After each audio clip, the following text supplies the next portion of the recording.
Good evening, everyone. My name is David Freese. I'm the mayor of Tonganoxie. I'm calling to order this September 16th, 2024 meeting of the Tonganoxie City Council. Ms. Huntington, would you please call the roll? Yes, Mayor. Mr. Partridge? Here. Ms. McCutcheon? Here. Ms. Stevens is absent. Mr. Donnelly? Here. Mr. Dale? Here. Thank you. Would you join us in the Pledge of Allegiance? I pledge allegiance to the flag of the United States of America and to the republic for which it stands, one nation, under God, indivisible, with liberty and justice for all.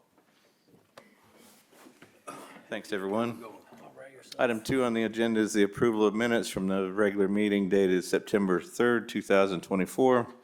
Anyone have any comments on the minutes or a motion to approve? I move to adopt as presented.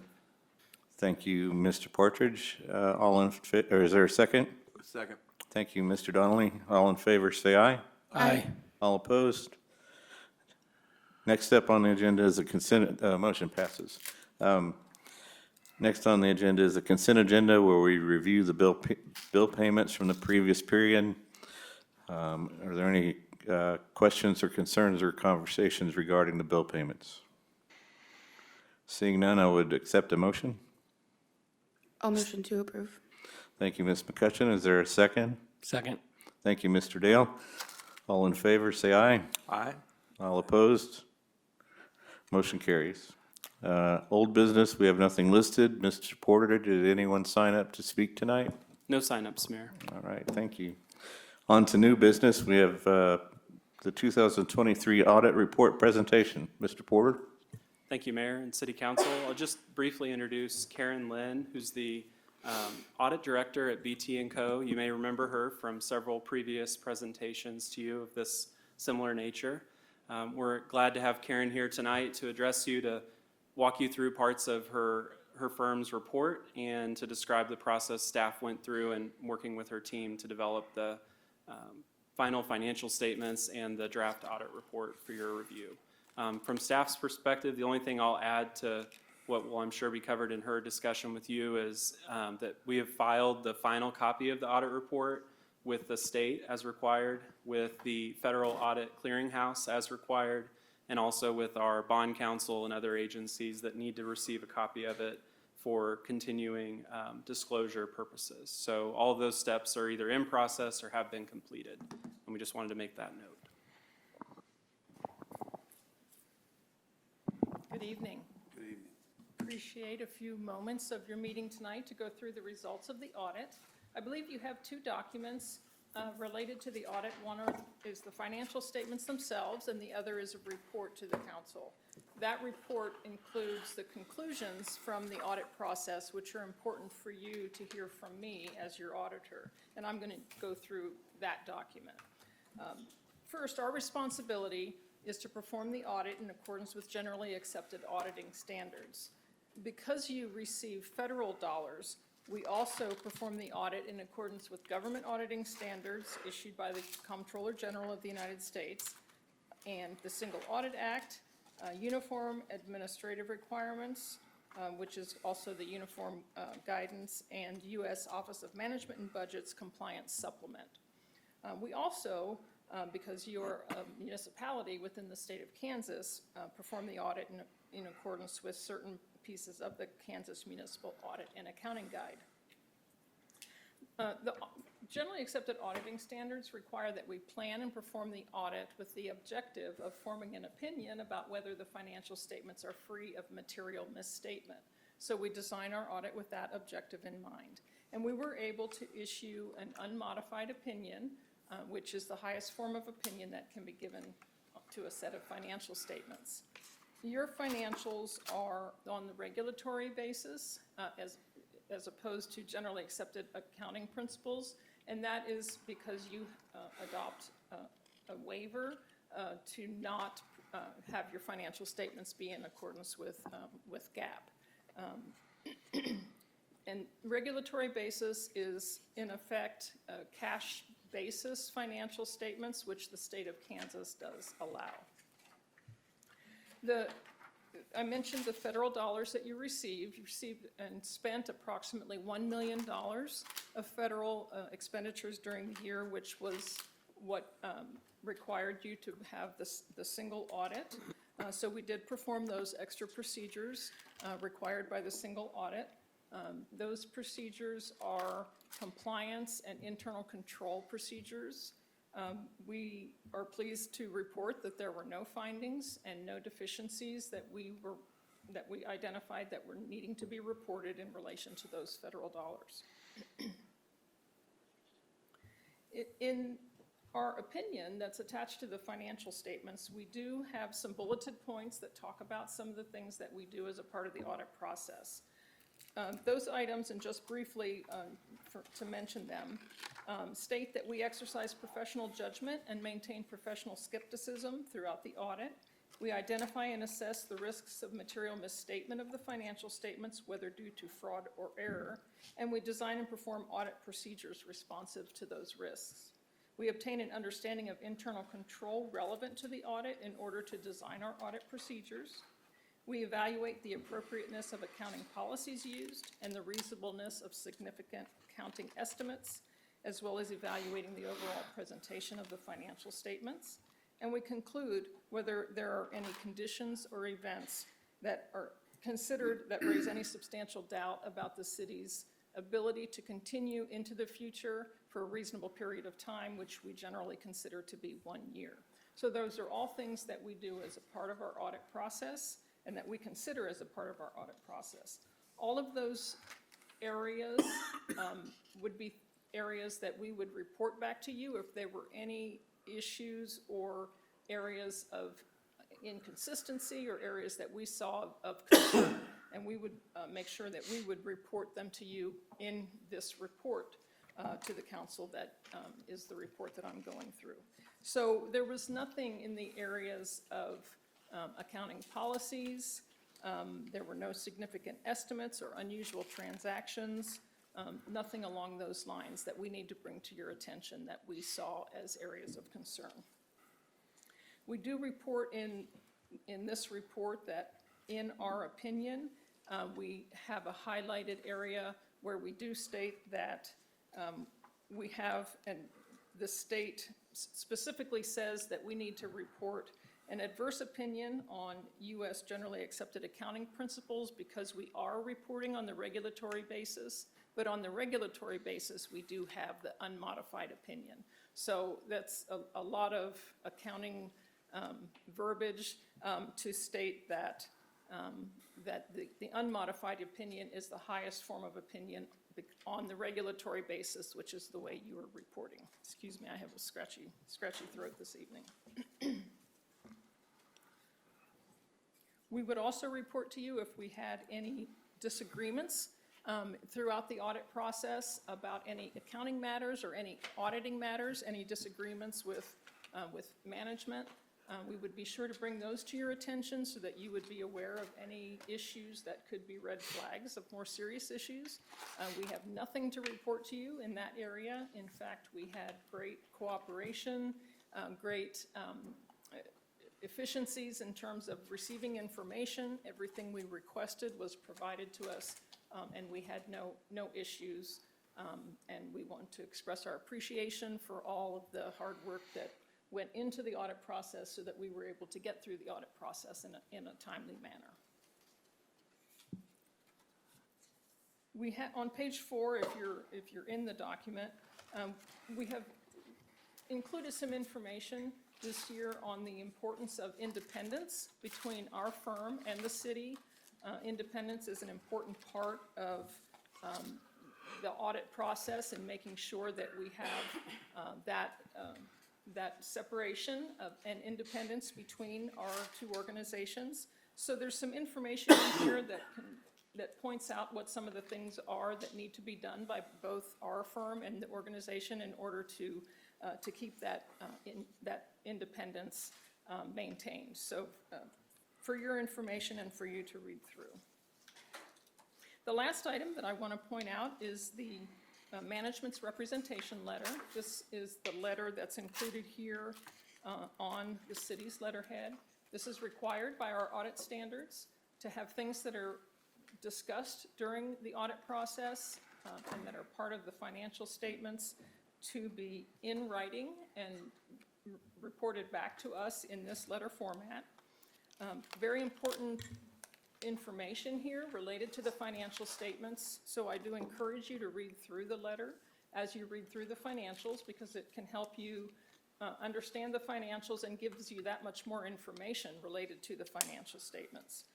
So take some time to read through that, and I believe it can give you that much more information and help you with your fiduciary responsibility towards financial accounting matters.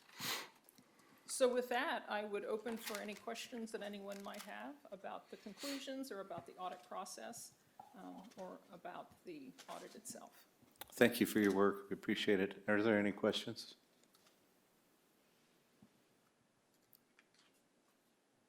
No, apparently not.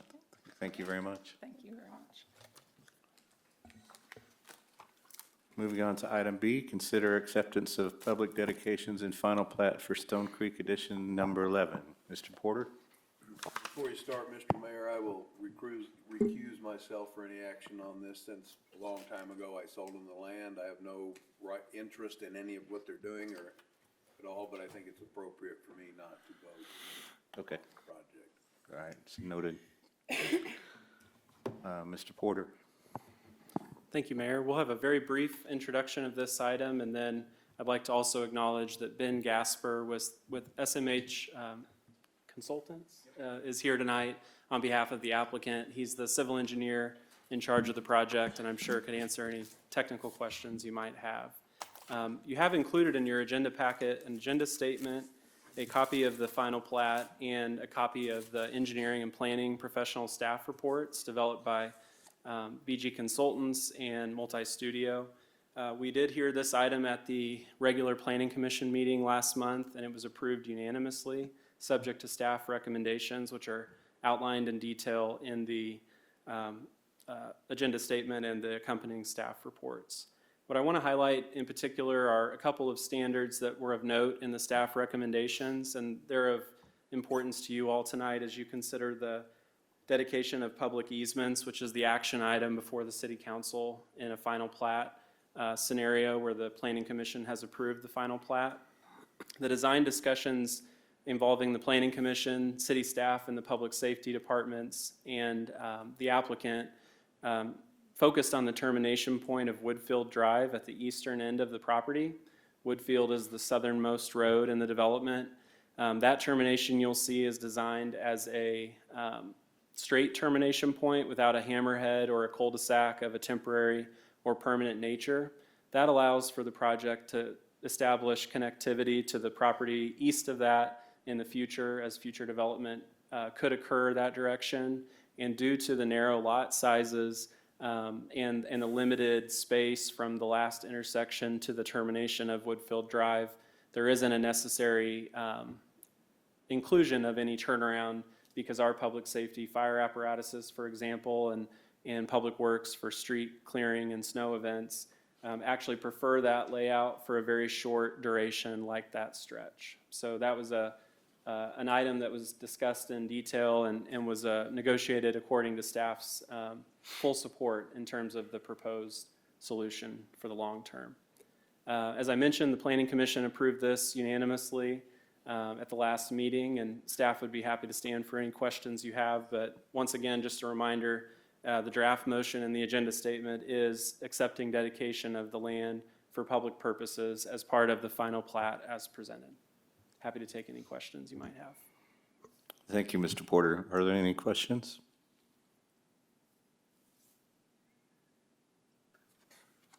Seeing none, I'd accept a motion.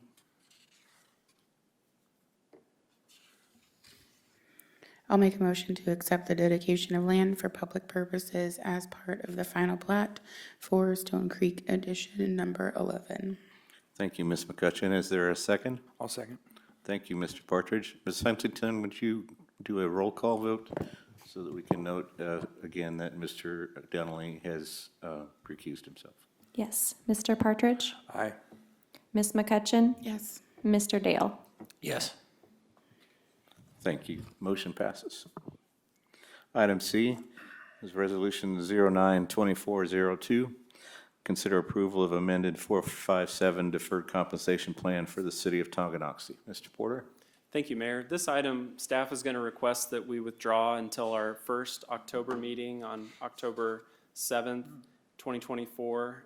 The reason for the delay, we believe that we would have the finalized plan document from the bank that works with the city in partnership on this program in time for full review, and we didn't receive that document as planned last week. So we have it in draft format today.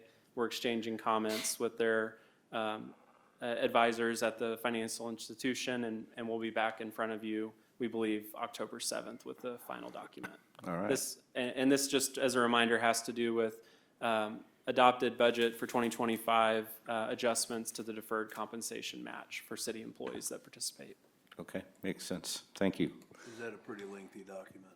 It is. It's 15 or 20 pages, if I remember correctly.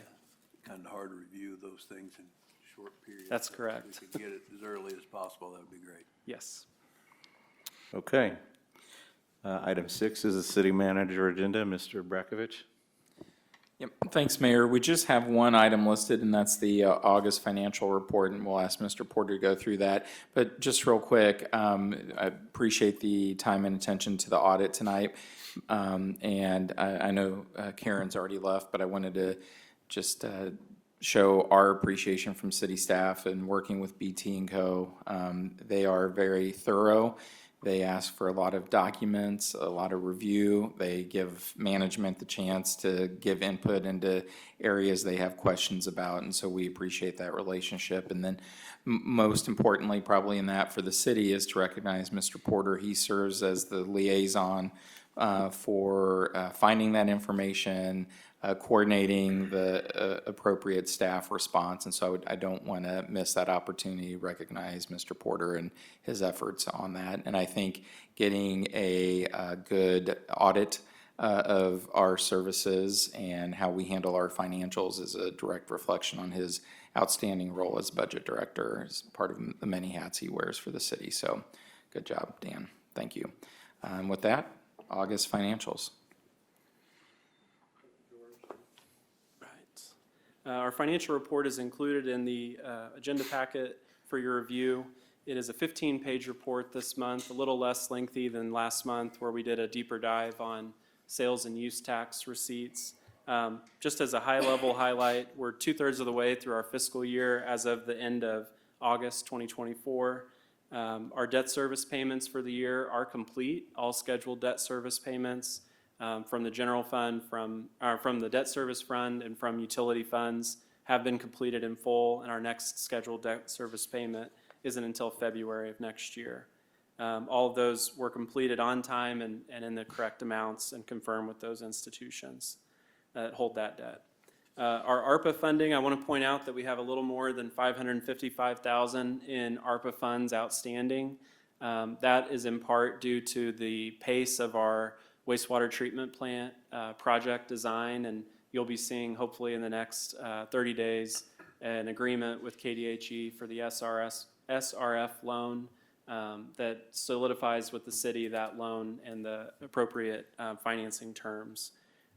With that, though, we have encumbered all of those funds with the acceptance of a contract with BG Consultants in 2023, and so you'll see that reflected in the audit report before you, for instance, that those funds have been encumbered. And we're just working through spending the remainder. At this point in the year, we do anticipate that neither the ARPA funding or the EDA grant funding will incur over $750,000 in federal sourced fund expenditures.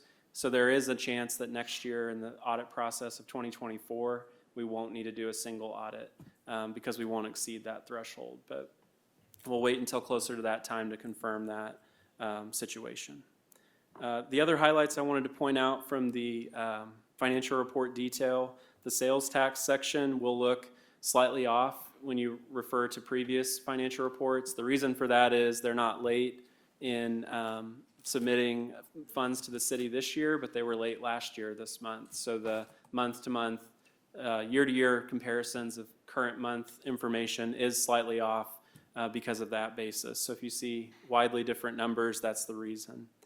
We also do want to point out that with the approval of our adopted budget for 2025, we are working to complete the budget book at an earlier pace than last year. And so that hasn't yet been completed, but we're well underway on developing that. And as soon as it's available, before it goes out to print, we'll be sure to email you each a copy.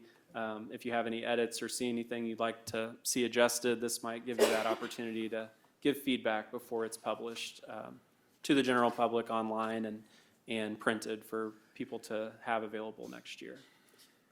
With that, I don't have any other items to add, except that next month we are forecasting adding the water park season recap.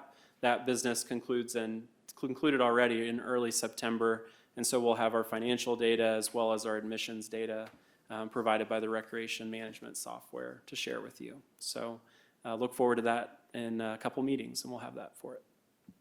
Happy to take any questions you have, though. Thank you, Mr. Porter. Excellent work. Anyone have any questions? All right, thank you. Thank you. Moving on to the city attorney agenda. No items, Mayor. Thank you. Mayor Pro Tem is absent tonight. City council agenda, does anyone have anything they care to mention? The mayor agenda, I would note that this is Tongi Days weekend, and I hope everybody comes out to that. And that's all I have on my agenda. So do we have a motion to adjourn, Mr. Dale? I make a motion to adjourn. Thank you. Is there a second? I'll second. Thank you, Mr. Partridge. All in favor, say aye. Aye. All opposed? Motion carries. See you in a couple of weeks.